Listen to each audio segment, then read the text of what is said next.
இந்த ஆனியன் வந்து கொஞ்சம் நல்லா வதங்கட்டும். இந்த மீனும் நல்லா வெந்து விட்டுருக்குறேன். கொஞ்சம் மஞ்சள்தூள்,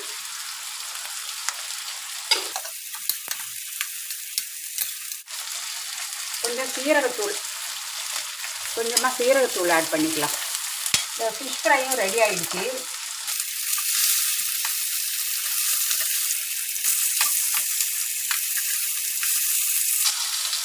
ஸ்டவ் ஆஃப் பண்ணிடலாம். இந்த கடாய் சூட்லேயே நல்லா வறுபட்டுடும். ஃபிஷ் ஃப்ரை ரெடி ஆகிடுச்சு. இப்போ இந்த சேப்பங்கிழங்கு வறுவல், அதுக்கு கொஞ்சம் sambar powder, homemade sambar powder.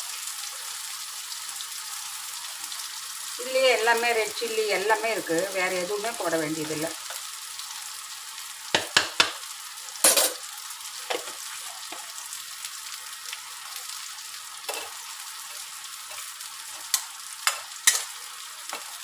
Sambar powder போட்டு செஞ்சு பாருங்கள், சூப்பராக இருக்கும் சேப்பங்கிழங்கு வறுவல்.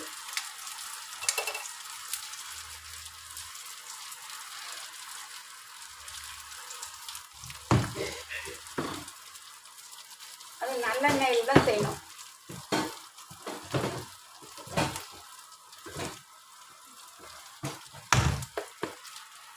ரெடியா?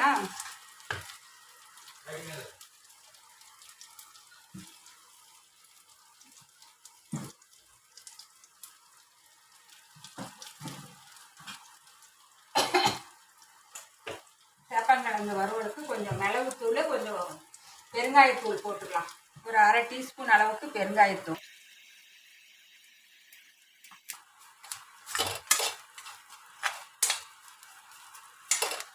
இப்போ பொடியாக கட் பண்ணால் கொத்தமல்லி தூளும் இதில் போட்டாச்சு. இப்போ சேப்பங்கிழங்கு சின்ன சின்னதாக கட் பண்ணதை ஆட் பண்ணிக்கலாம். இல்லை கொஞ்சம் உப்பு ஆட் பண்ணிக்கலாம்.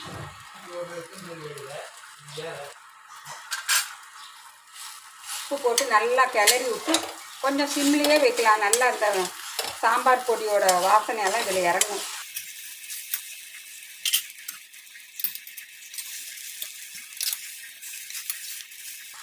சேப்பங்கிழங்கு ஃப்ரை, மீன் ரோஸ்ட் ரெண்டுமே ரெடி ஆகிடுச்சு.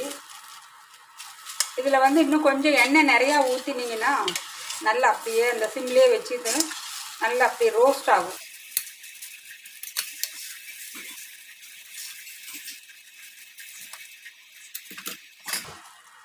நல்லா ரோஸ்ட் ஆகணுன்னா கொஞ்சம் வந்து இப்போ பாருங்கள், நான் கொஞ்சம் அரிசி மாவு போட்டுக்க போகிறேன்.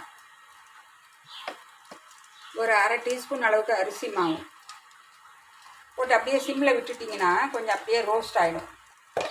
லைட்டாக ரோஸ்ட் ஆகும், ரொம்ப எண்ணெயில் பொரிக்கிற மாதிரி ஆகாது.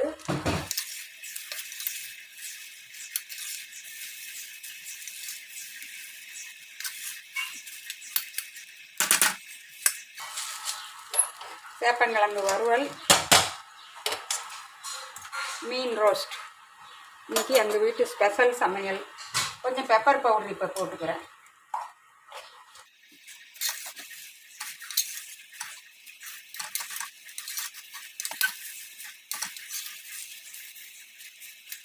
ரெண்டுமே ரெடி ஆகிடுச்சு.